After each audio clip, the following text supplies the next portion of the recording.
Hello and welcome again back to Traveling Desert Roads. We're in month 3 of marriage counseling. I hope you're enjoying this. I'm really enjoying taping it and putting it out there for you guys to use. I hope you're getting as much out of it as that you should. Let's pray. Heavenly Father, we thank you for your word. We thank you for everything that you've done for us, Lord. We pray that you draw us closer to each other and closer to you, Lord. We pray that this marriage counseling people get out of it what you want to get out of it. Open ears to hear your voice. Open our eyes to see the plan that you have for us. Loosen our tongue to speak about you. Soften our hearts to have compassion and help us to be everything you've called us to do and be. In Jesus' name. Okay, so now this week, or this month, I'm filming these back to back, so I'm doing them in about a week. But again, please spend a month on each one. I mean, this is really geared up to spending a month on doing all the activities.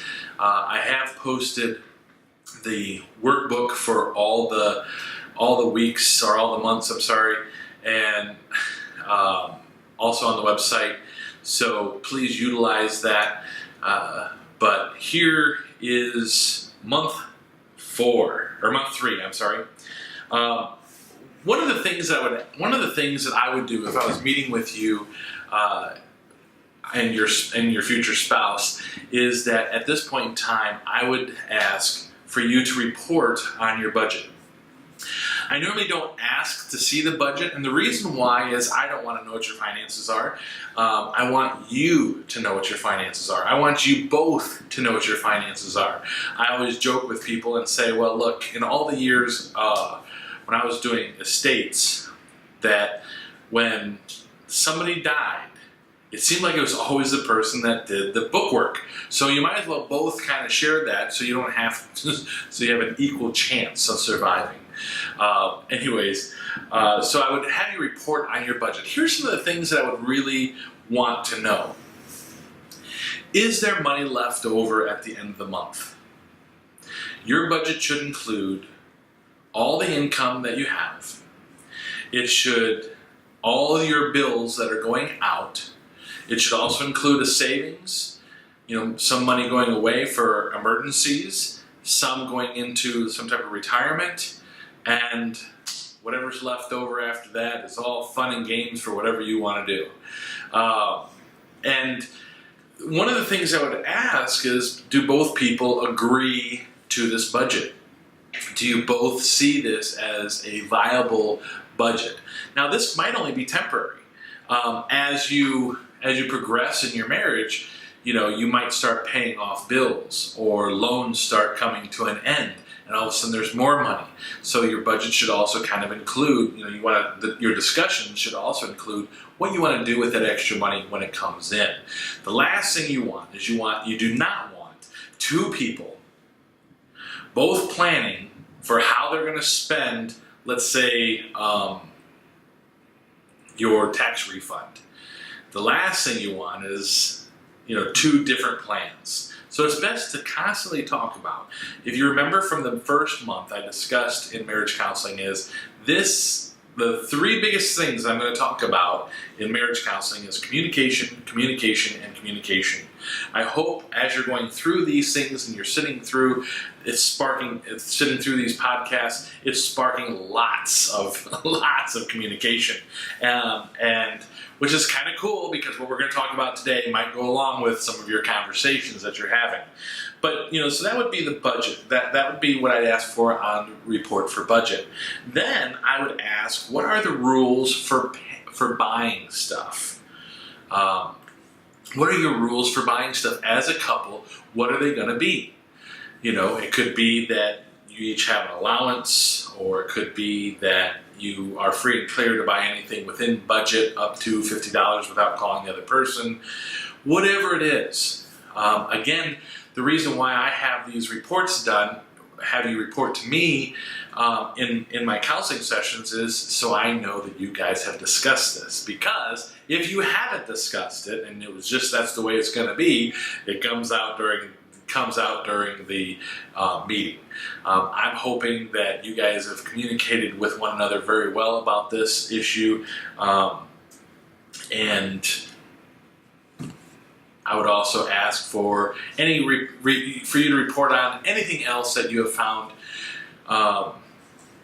during these podcasts and your communications, what you guys have found. Because one of the things that I hope you do, and I hope you guys, as you guys walk into marriage and through marriage, that you do communicate with me and send me messages and stuff, because I want to know what's going on in your relationship, because the next person I marry is going to have a better counseling session, because I can include the stuff that you guys talk about or you guys email me about. And I'm telling you, anytime I have a chance to talk with somebody about marriage, I do. If I'm sitting in a pool on vacation, I might talk to someone if they say, yeah, we've been married for 30 years, and I'll say, well, tell me what you would say to a newly married couple or someone who's contemplating marriage, and go through those questions, and that's what I bring out in communication with you folks. So please, keep me informed of what's going on in your relationships, and hopefully my counseling sessions keep improving. Now, the next thing I want to do is discuss what I call the XYZs. Now, what is an XYZ? Well, XYZs, I don't know how I came up with that phrase, but what XYZs are those things that you've wanted to do in your life for as long as you can remember. It might go back from birth, it might go back to the 4th grade, it might go back a year ago, but your XYZs, when you truly have an XYZ, these are things that if you don't do, you would, in your deathbed, you would go, boy, I wonder what would have happened if I've done that. Your XYZs are things that you really want to do. And in my opinion, your XYZs can only go away if, one, you've done it. Like, okay, I did it. I completed it.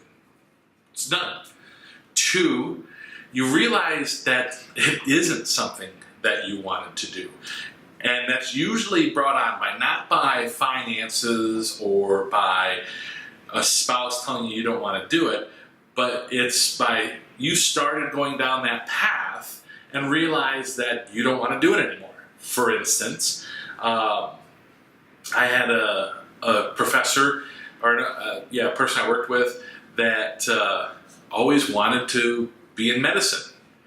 And she went through school to be in medicine, and then realized that she passes out every time she sees blood.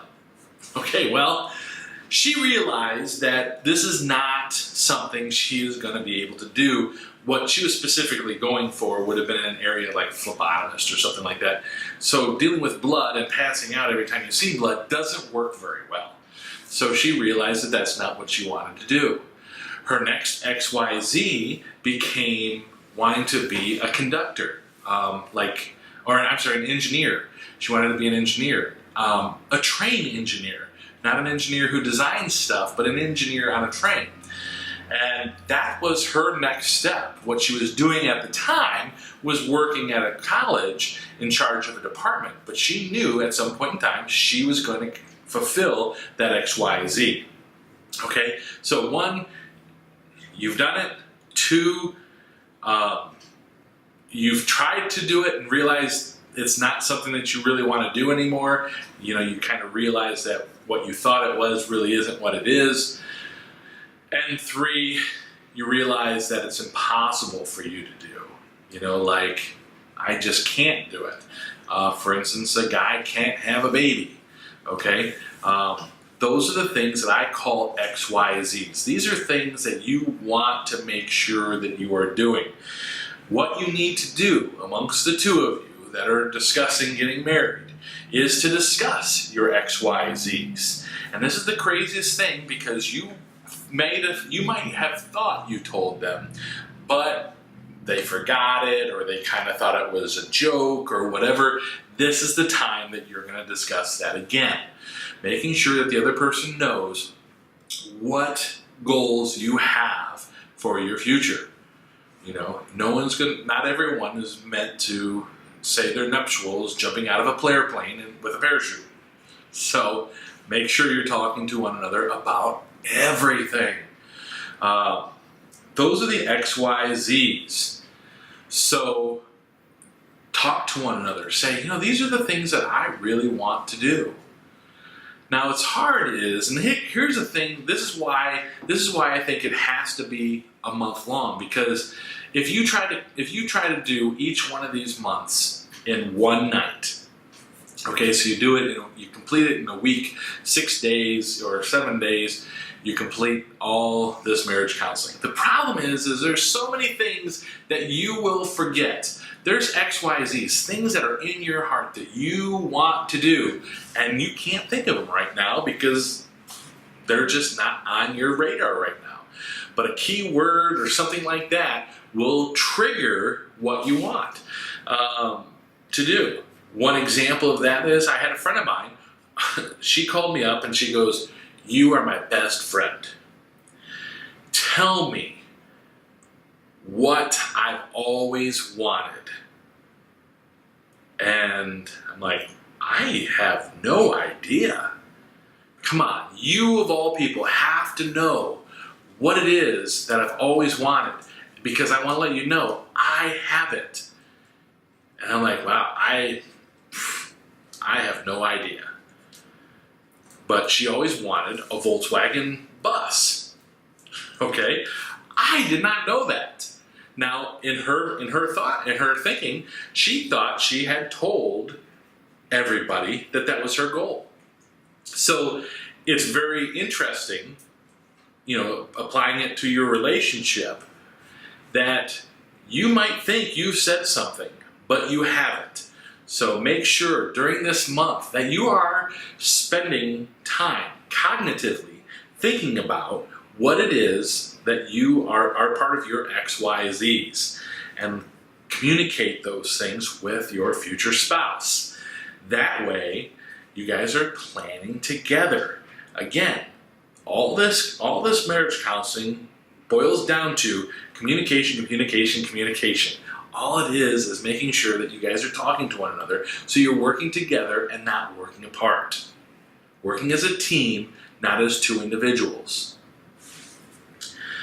I want to spend a little bit more time going back. There's a lot of repeats in this counseling too, is girls and boys night out.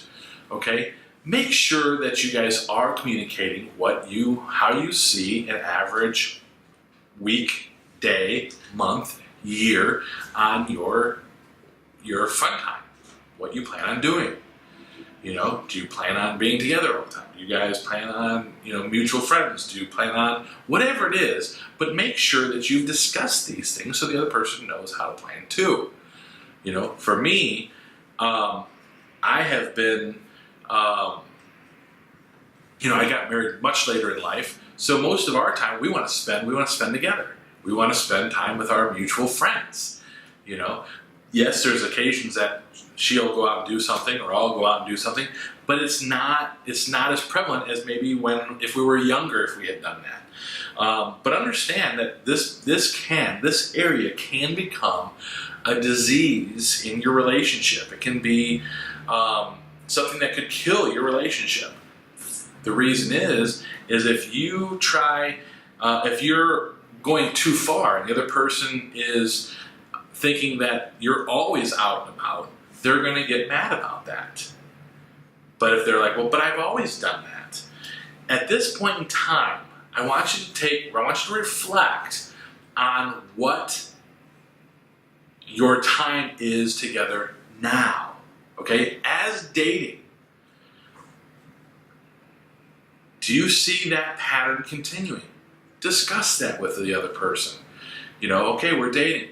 Because understand that when you're dating, you get to, you're going to work and you're going out with friends and you see each other on whenever you have a date scheduled. But, we're talking about 24/7, being in the same house, being in the same everything. So you want to discuss those things. Hey, this is the pattern that we're doing now. Okay? I also recommend that you have an earmarked date night. Okay? Something that you know, when you look at the calendar, there is nothing that is going to interrupt that day. Okay? And I would say you schedule it. Here's something that I heard from a pastor years ago, and I really, really thought it was wise, is you need to have at least one day a month that's just the two of you. Okay, so if you do a lot of stuff with other couples and stuff, you also need to make sure that you're focusing on your relationship as well. Okay, and it's just the two of you, where you guys are having fun. This is not a time that you're doing business. You're not conducting any business at this time.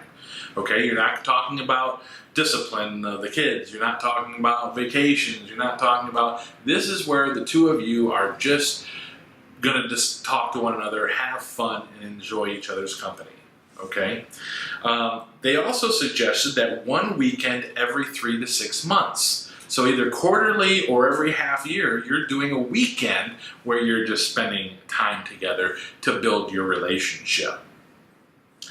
And then you've got 1 week a year. Now this is going to be a lot harder to do, but this is one of the things that the guy suggested, and I really liked it, so I put it in here. It's a good thing to strive for. You might not ever get that, but it's nice to have a week once a year, or maybe a week every other year, where you're spending time together. I know it's easier said than done. Again, this should not be done with any other couples. This is your time. This is the time that you're building your relationship.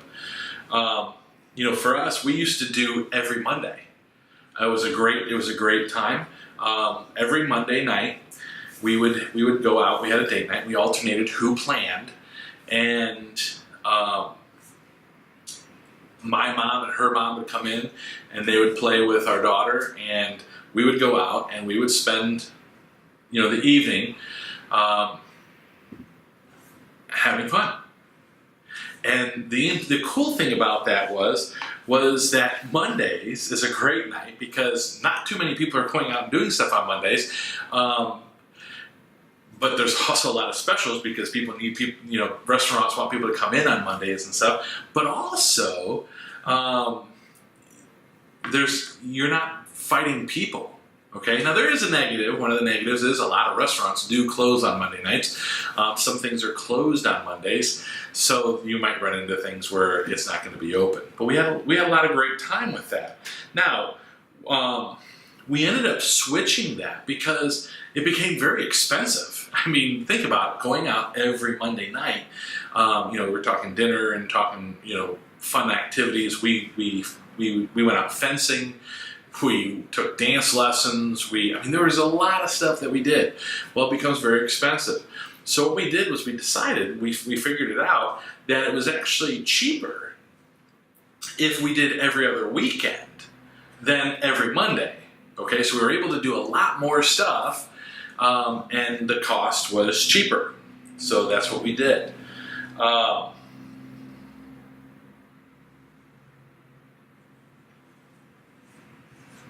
Now, you might also want to make things more spontaneous, some people want to plan stuff. I'm a planner. So I would have themed nights. So we would do themed things. I even did this with my daughter, and we're starting up date nights again, but had theme nights. So we would do The Princess and the Frog, and all of our meals were Louisiana. Like our dinner was a Louisiana meal, and our dessert we made beignets. And you might be a planner, and I love planning, and I think it's a lot of fun. But there's also some times where it's fun to do spontaneous things. I remember waking up where my daughter and I had the same summer break. There was a week where it was just her and I'd wake up and hey, what do you want to do today? Or spring break, I think it was spring break. I'm like, what do you want to do today? She's like, let's go to the zoo. All right. So we headed off for the zoo. What do you want to do today? And that stuff is really fun too. Not everything has to be planned.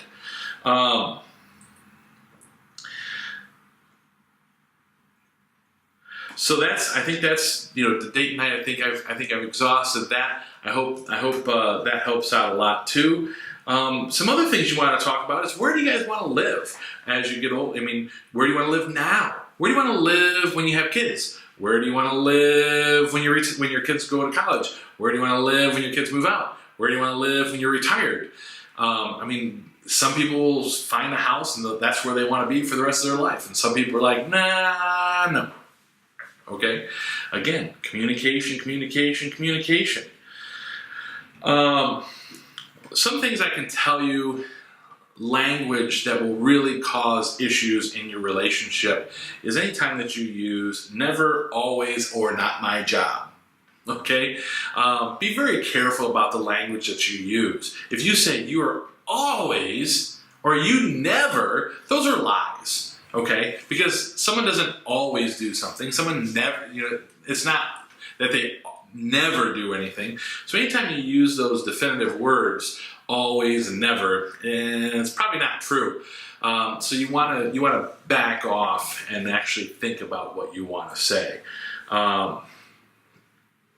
Also, what about your health concerns? How are you going to communicate those? If you're having, are you the type of person that you're going to keep things quiet? You're not going to tell anybody? Or are you, because your family should be part of your life. So that's very important. Like for me, I feel that a lie is anything that you say or don't say that causes someone to believe something that isn't true. That's a lie. You're building a relationship that is supposed to be based on trust and love. Well, if you're lying to the person, again, a lie is anything that you don't say or that you do say that makes someone believe something that isn't true, then it's a lie. I can say, don't lie. So if somebody asks you a question, you can say, I really want to discuss this right now, or, but you have to visit it at some point in time. You might be having some issues with, I don't know, where you're sick or something's happening to you and you really don't want to talk about it right now. That's fine, but it needs to be done at some point. I can tell you that, now this was not a health concern, but my mom had been going to, well, this part was health concern. My mom was going to the doctors, and she kept making comments that we have to have a meeting. We need to talk about something. And I'm like, well, what? She goes, well, we just need to sit down and talk with you. And my mom was going through all these, going to the doctors a lot. And I was young, so I didn't realize that, as you get older, you go to the doctors more because you want to make sure that you're healthy. You want to make sure, like today, I just went to the doctors. And in another 6 months, I'm going to go again. In another 6 months, I'm going to go again. And, because that's good health. Okay, well, I was young, I was in my early 20s. You only go to the doctors when you're sick and, normally, or you're physical so you can play sports, or go to the Boy Scout camp or whatever. But my mind immediately went to, oh my gosh, my mom is dying. And that was very stressful on me because, I don't know, I just didn't handle it very well. I started, I was starting, having pains in my chest and stuff, and I thought I was dying. Went to the emergency room. They're like, no, you just, you're working yourself up into a tizzy. Stop, calm. You got to find out what it is that this discussion. Well, we finally got to sit down, and my mom goes, I just want to let you know that your dad and I are getting a divorce. I'm like, that's what it is? Oh my goodness. I thought you were dying. In comparison, I mean, it's a sad thing, but I'm not losing a parent, we really need to work on our communication skills because that is something that I don't want to go through again. I was on medication because I was getting anxious and I was drinking Maalox like it was water because, I was, just upset stomachs and stuff all the time. And it ends up, it's like, well, okay, that didn't affect me, or it shouldn't have affected me to the degree that I thought when you were dying, but you weren't. So make sure that you are communicating to your family and your friends and all that stuff what's going on in your life. Okay? It's very important. You don't have to constantly keep revisiting it. Don't be woe is me. But you'll need their support, so you need to talk about it and, hey, what are we going to do? Let's say maybe you're getting too stressed at work. Talk about it. Your spouse might be like, look, I love your income, but I love you more, so you need to quit that job.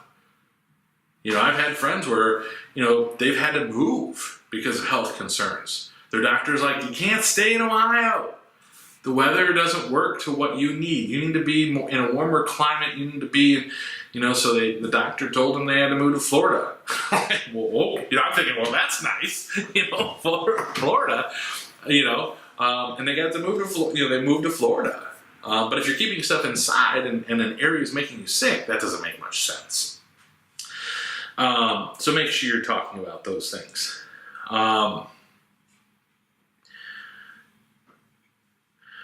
You also want to have contingency plans on what your plans are. I know prior to, we just moved, but we had this house. It was a huge house, way too big for us, and we kind of thought, well, maybe this was going to be something where our parents were going to move in with us, as they got older.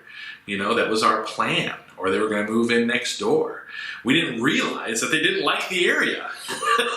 there was no way, because we didn't communicate our thoughts to them. We just kind of figured that this is what's going to happen next. They were going to move in with us, and when we actually started having the conversations, they were kind of like, not right now, because they didn't want to tell us, look, we don't like where you live. Done. They didn't say that. They didn't tell us. We moved to a different area, and now it's like, I have a feeling we've been here a couple months now, about 10 weeks, and I swear my mother-in-law is going to move here. This is October.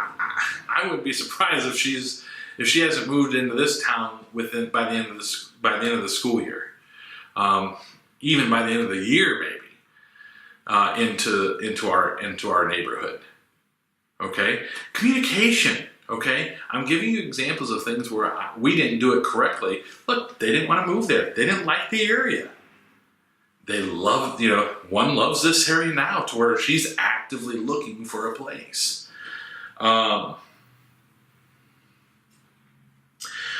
You might also have conversations. Hey, what's going to happen? Like, hey, just want to let you know, my mom's moving in with us tomorrow. Well, that's the conversation. That is not how you start that conversation. That conversation, if you've been thinking about that, this is your plan, you need to be communicating that with the other person. The next thing is when you're talking about kids, how many kids do you want to have? What's your goal? I have friends that have 7 kids. I have a friend that has 9 kids. I have, friends that don't have any kids. I have friends that have 2 kids, and we have 1. You want to be discussing how many kids do you want to have. You might find out that your spouse is looking for 9, and you're like, whoa, I was planning on just like 2. So you want to make sure that you're discussing that. Also, you want to be a team player in discussing how you're going to raise the kids. What's the things that are very important to you? Okay, is church very important to you? You need to make sure first of all, what churches, what denominations are both of you? What, where do you see yourself? What churches do you plan on attending? Don't hide anything from each other. In this, you might find out that, during this course, during these counseling sessions, that you're not meant to marry. But you guys are just like the best friends. I've dated a lot of people that it didn't work out, but we're still friends. I don't go around like, all the people that I've dated, I'm still friends with. Okay? Because I knew this isn't going to work out. When you push a relationship farther than it should go, what ends up happening is somebody becomes miserable because, they still want the relationship and the relationship never should have been a relationship. People should not be unhappy in a marriage. I mean, they should love each other, not make each other miserable, okay? So be a team player. Don't hide things from each other. And one of the things that you guys had to do is create a job list, okay? Now, one of the things that I said was create a list, a master list, one from her list, one from his list, and then list whose job is it for that each job has. Who's in charge of it? And that job then needs to be that person's responsibility. Both people can do it, but one person it's their job to get it completed. If the other person wants to help or not, it's that person's job. Okay? Now, I said today, avoid saying things like, that's not my job. Okay? If somebody is asking for help, I would not say, well, that's not my job. That person might need some help, communication. They might not be communicating with you very well, that they're saying, hey, I really need some help right now. Could you do my job? Now, you can say no, but make sure you're hearing the question. And you might be tired and be honest and say, look, I can't do that right now. If it can wait till tomorrow, I can do it. But right now, no, I can't do it. I am done today. Okay? Be open communication. So many times and so many of your arguments are going to be based on things because one person thinks one thing and the other is thinking something else. But if you communicate those, you're going to be like, oh, that's not a big deal at all. Yeah, I don't care if you do it tomorrow. But it doesn't come off that way. You're like, can you wash the dishes? That's not my job. That can cause a problem. Can you wash the dishes? Would you like me to put it in the dishwasher? Are we running the dishwasher tonight? Can I do it tomorrow? Because I'm really busy. Or, hey, I got to get going.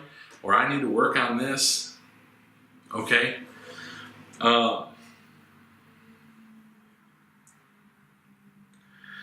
Also, being a team player, you want to, make sure that you know whose jobs are whose. If there's a job that isn't on the list, you guys need to sit down and discuss it.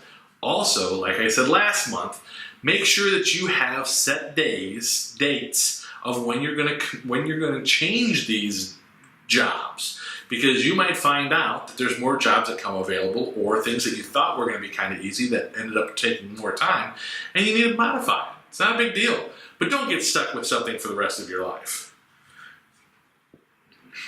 One thing that I can suggest to you about kids is that I read this from a psychologist. He wrote the book, The Double Goal Coach. I can't remember what his name is, or her name. I don't even remember the author.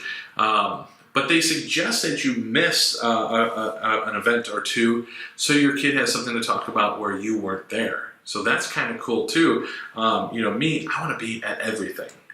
It's very hard for me to go, okay, I'm not going to go. But but I notice that it does open things up, open communications and stuff, because now there's something to discuss as opposed to, yeah, I know. Yeah, I know, I was there.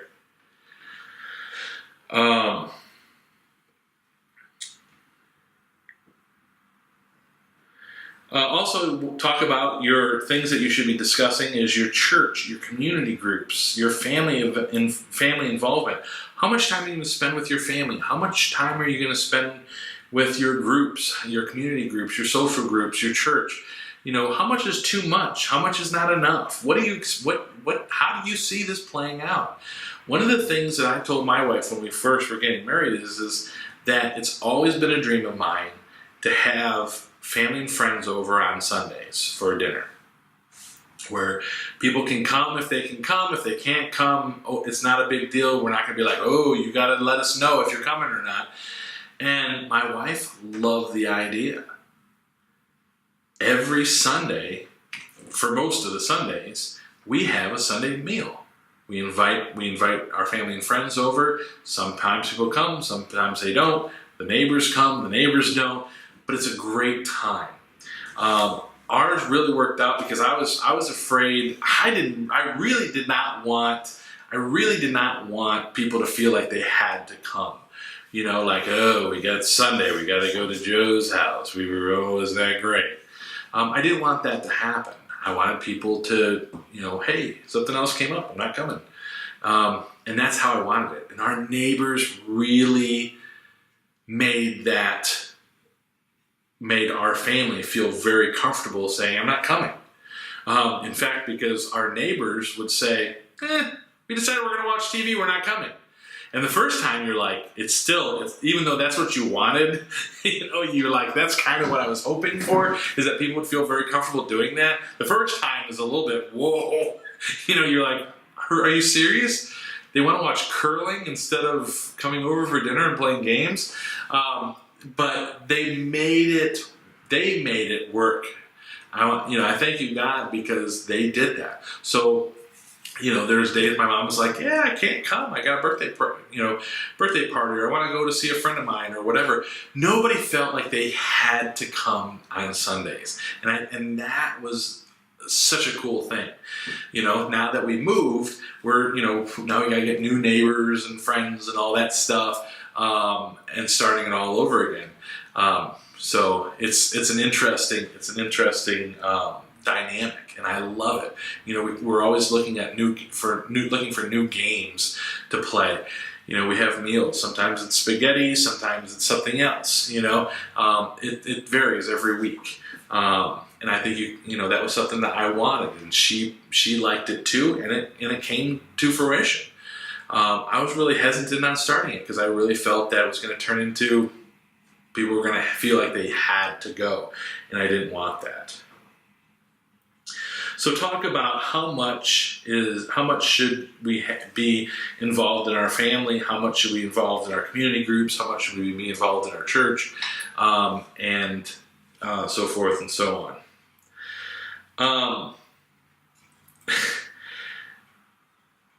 Now I want to talk about advice. I don't know who said it. I think it was Ford, but I'm not sure. But advice is what you ask for when you already know what the answer is, but you wish you didn't. There's people who will always ask until they get the response that they want to hear. Like, should I have an extra piece of pie? Should I have an extra piece of pie? And, if you're a big person like me, like, you don't really need an extra piece of pie. And some people are like, no, I don't think you need an extra piece of pie, or that's your choice, or whatever. And I could keep asking. At some point in time, someone's going to be like, moderation. I don't think 2 pieces of pie is going to be bad today as long as you don't have any tomorrow. And there I've heard what I wanted to hear, even though I know what the right thing is. So advice is what you ask for when you already know the answer, but you wish you didn't. But you know what? Sometimes you really do need advice.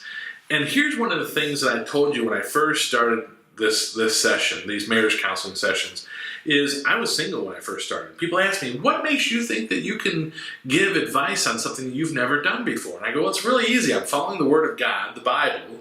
And secondly, most problems I found out working in law, that most people just need a third person to hear and come and decide what's fair. That's why we have judges. 2 people believe they're right. And, you go in front of a judge and they're like, yeah, she's right. Or he's right. Or whatever, and a lot of times we just need somebody who is not going to be so involved that they're going to just side with one person, but they're actually going to look at the situation and give you fair, good advice. This is hard. It's hard to find a friend that will give you good advice. I have some friends that I think will tell me what I want to hear no matter what I say. I also have friends that will tell me what I want to hear even though they know I don't want to hear it. The ones that will give me the truth. I really like the friends who are going to tell me the truth because I know I like the truth. Whether it's something I want to hear or not, I love the truth. I want to hear the truth. And, those are the type of people that you want to make sure you have them as friends, because they are going to be indispensable. Their worth, their value can't be purchased. Those are the best types of friends. The type of friends that if you don't talk for like 3 or 4 years, you can pick it up year 5 and it would be like nothing has changed. These are close friends. These are the ones you want to make sure that you have. And these are the ones that are going to tell you what's true. I'll give you an advice. I'll give you another story. I like to tell lots of stories. Is that I had one of my brother's ex-girlfriends. Her and I became very good friends, and I was in the process of dating a gal, and she stood me up. And, she's like, hey, I'm coming over. Give me a few minutes. I need to get some things done. And I said, okay, great. I was all energized. I was full of energy. I was ready to go out and do something. Let's go dancing. Let's go do this. Let's go do that. And I didn't realize, because we didn't communicate, she was tired. She'd been searching for apartments all day long. She was tired of shopping for them. She didn't want to shop anymore. She didn't want to do anything. She just wanted to sit and watch TV or go home and go to bed. And, for me, like, I'm waiting for her to call. Like I said, I asked her first. I said, well, do I need to eat first? Because I like to eat. I mean, I'm more of a 5 o'clock dinner person, but I definitely need to eat by 6:15.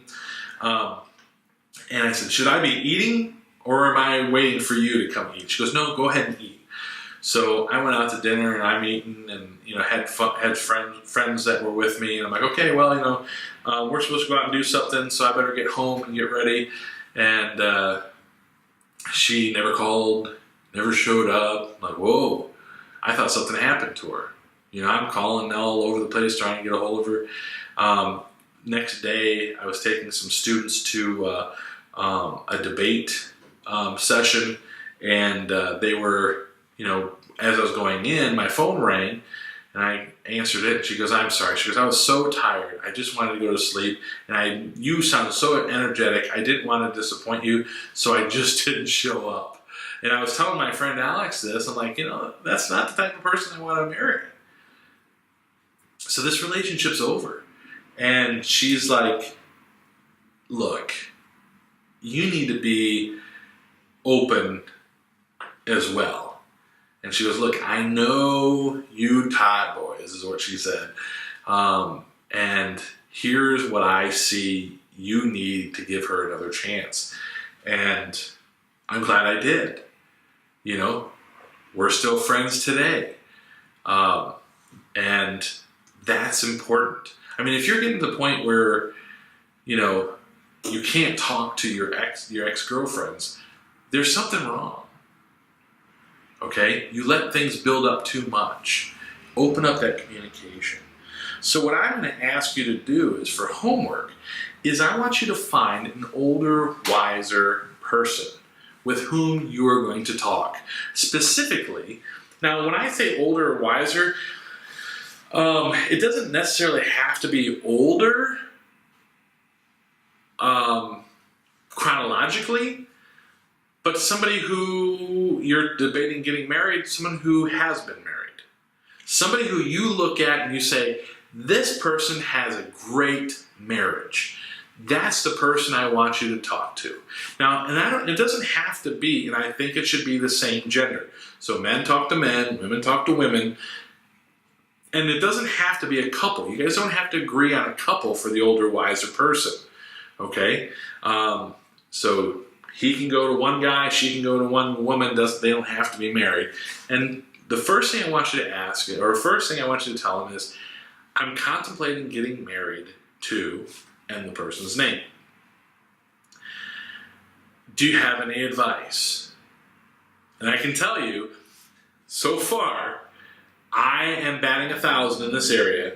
The person will tell you, the first thing out of their mouth is, don't do it. Because marriage is difficult. Marriage is compromising. Marriage is loving someone even when they're doing something you don't want.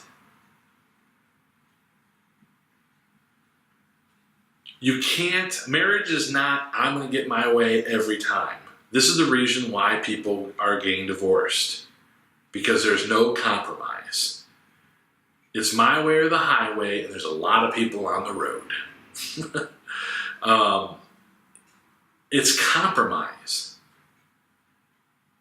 It's communication.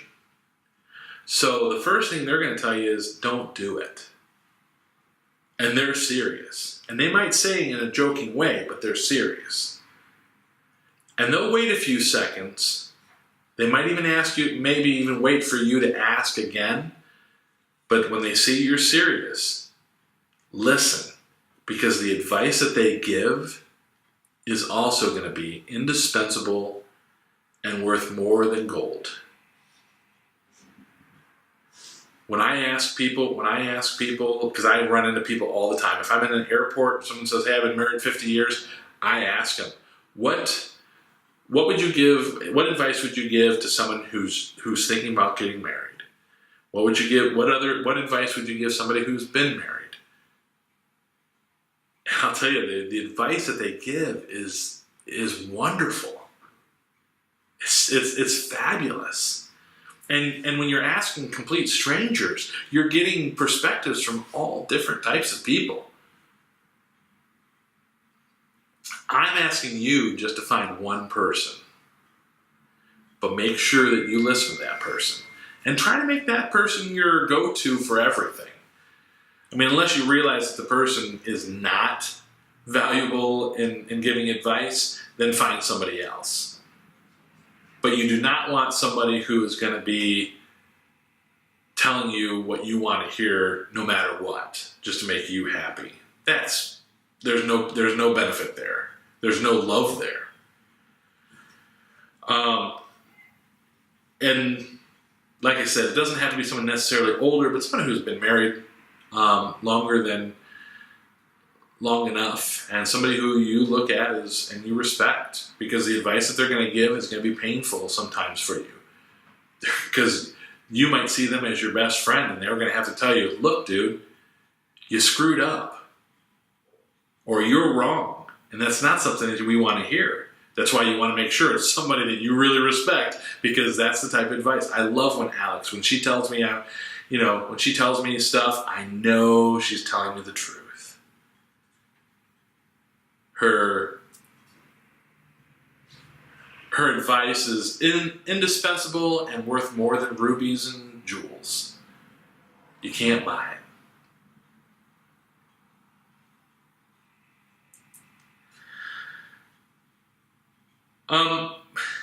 Some things from and I also, read chapters 3 and chapter 4 from the book, Things I Wish I Knew Before I Was Married by Dr. Chapman. Again, I'm not paid by him. I'm not avid. I just think it's a really good book, and I try to use it, and I think it's going to save you a lot of headaches by following that book. My wife and I buy it for anyone who's getting married. We buy 2 books, as I said before, one for him, one for her. Let them write over it because it's theirs. It's like $9 a piece or $8 a piece on Amazon. So well worth the money if you want to have a successful relationship. I even tell people that are married, get the book, read it, because it'll help. But things you'll find out, what's pretty cool is your mothers become like their daughters, sons turn into their fathers, so watch the relationships and see how things are. I dated a gal that her mom was very mean to the husband. She always kind of belittled him. That's not a relationship you want to be in.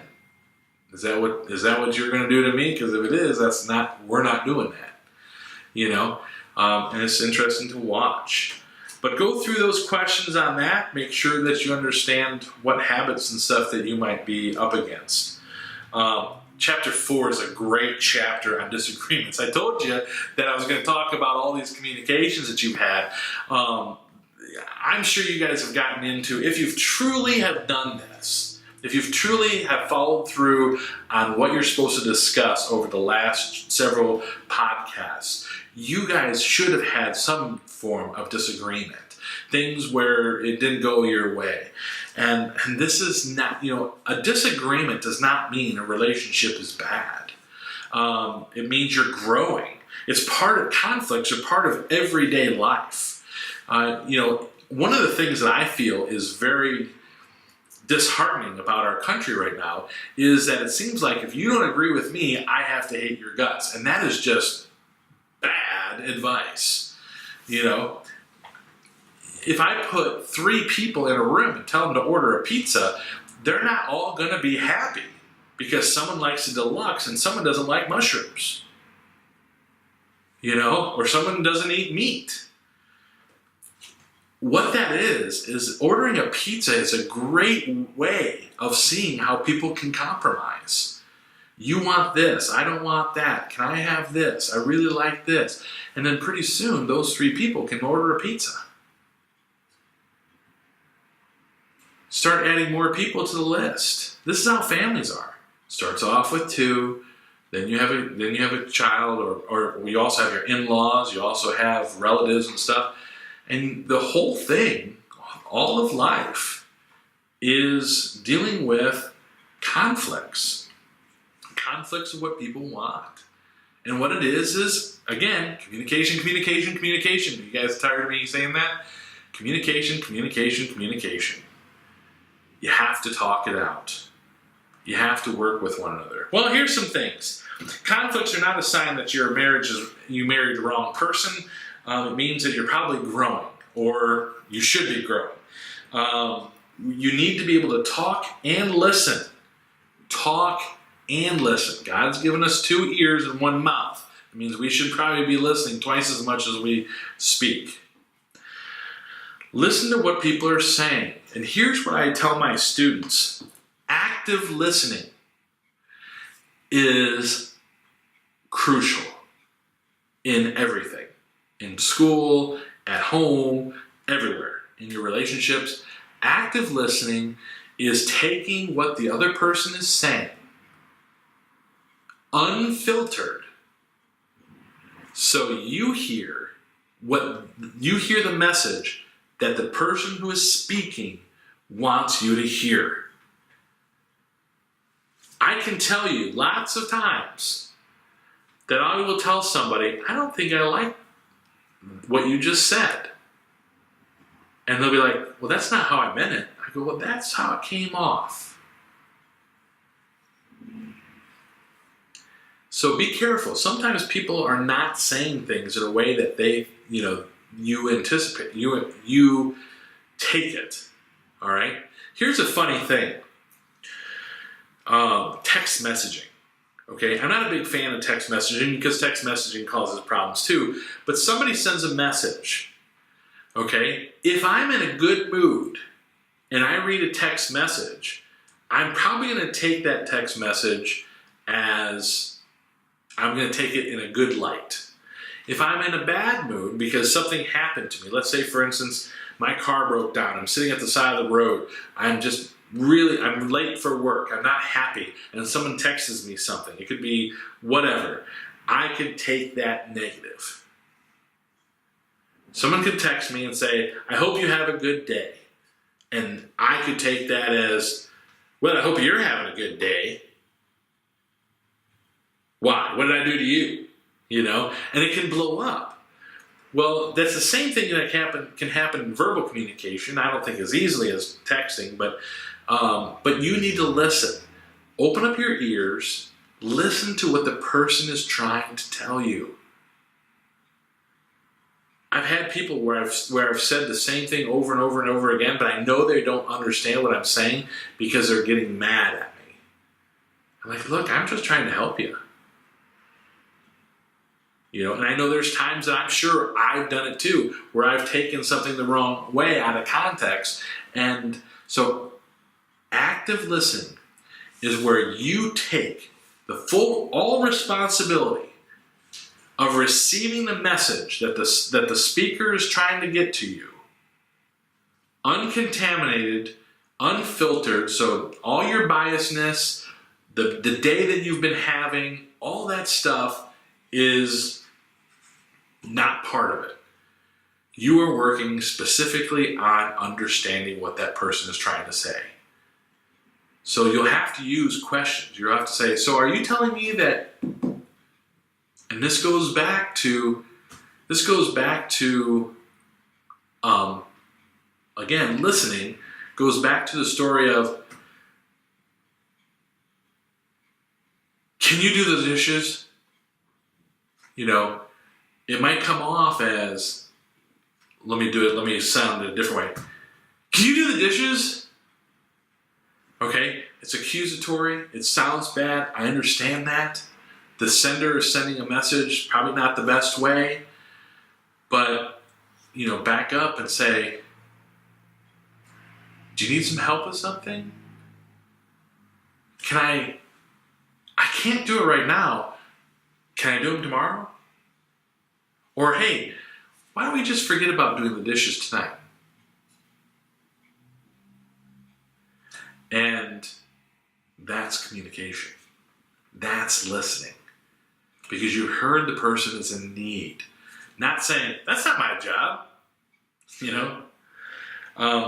So there's 3 ways to resolve conflicts. Okay? Understand that, I forgot a thing in my notes here. You need to talk and listen. Request a listening time. Sometimes we just need time that we know that we're safe. Okay?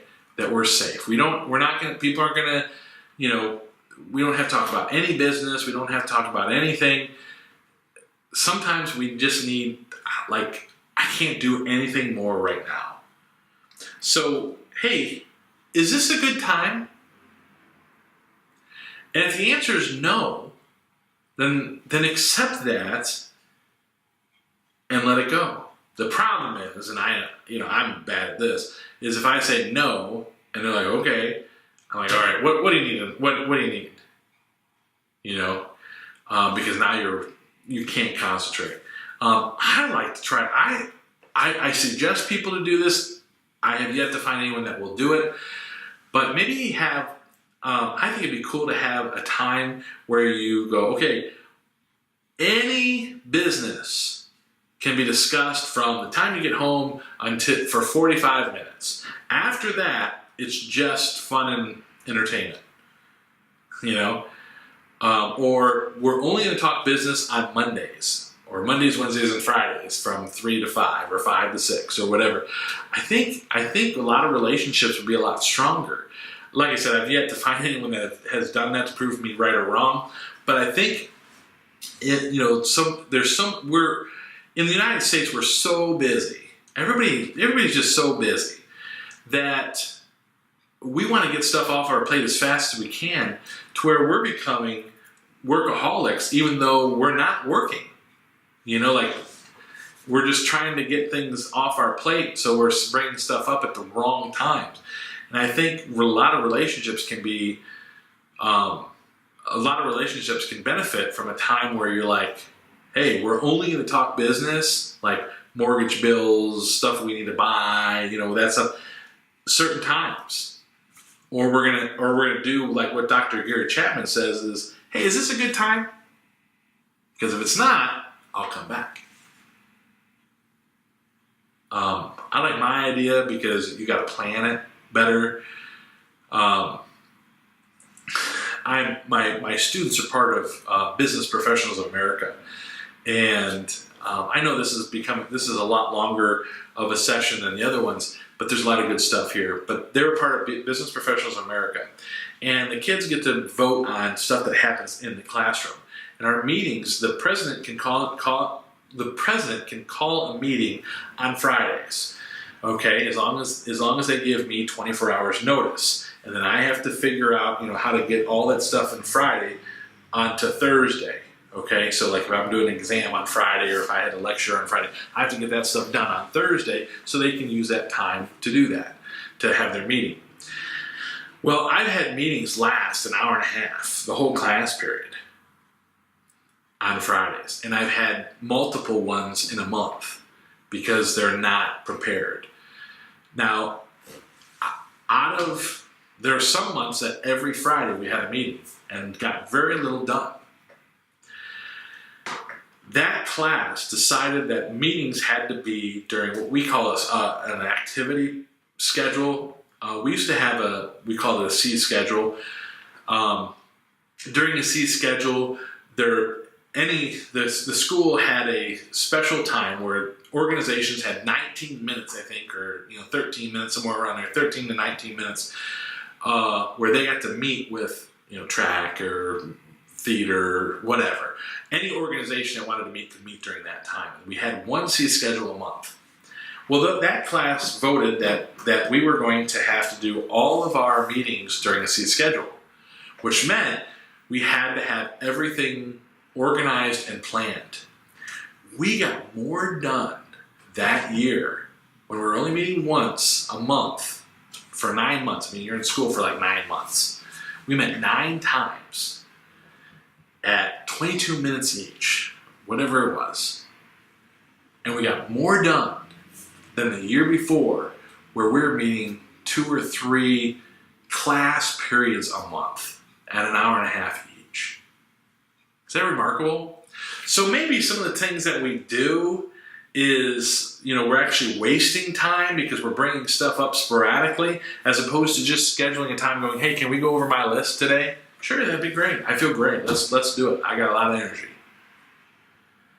But there's 3 ways to resolve conflict. You can meet in the middle. That's where each person has a little bit of a sacrifice and gets a little bit of what they desire. So it's equal territory. A lot like the pizza.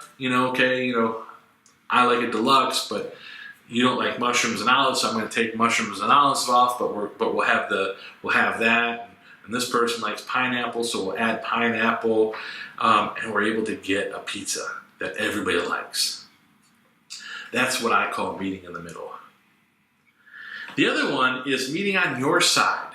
This is where out of love, positively, out of love, and in a positive way, you give the other person everything. Now be very careful, because if you continue to do this, you're going to get spiteful and you're going to be very unhappy.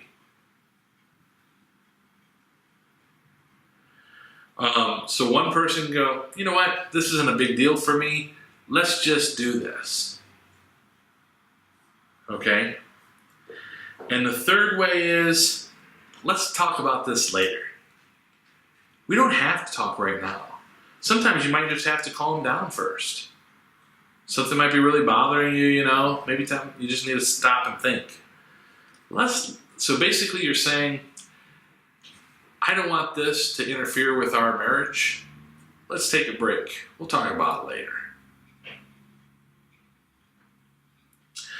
So some questions some suggestions and questions, not only the ones that are in the book should you discuss, but also things that I would say what you should do is talk about what's your ideas for holidays. We talked about this last podcast. How much time do you plan on spending for each person's presents, birthdays, bar mitzvahs, graduations, whatever it is.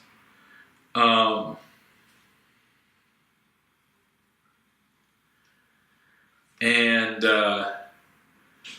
just trying to go through this, making sure I didn't forget anything.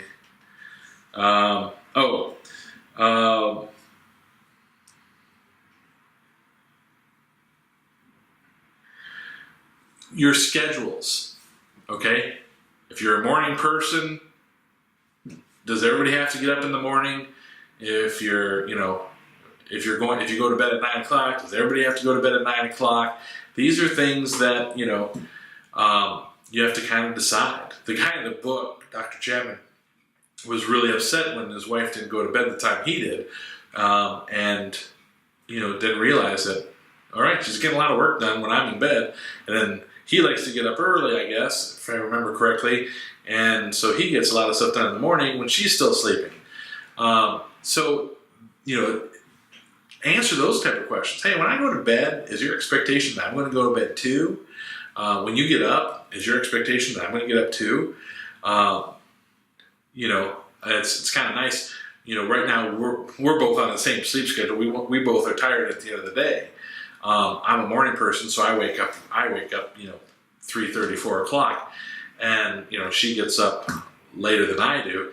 So, but I love my mornings. I get up and I do the things I need to get done, and by the time everyone else starts waking up, I'm ready to go.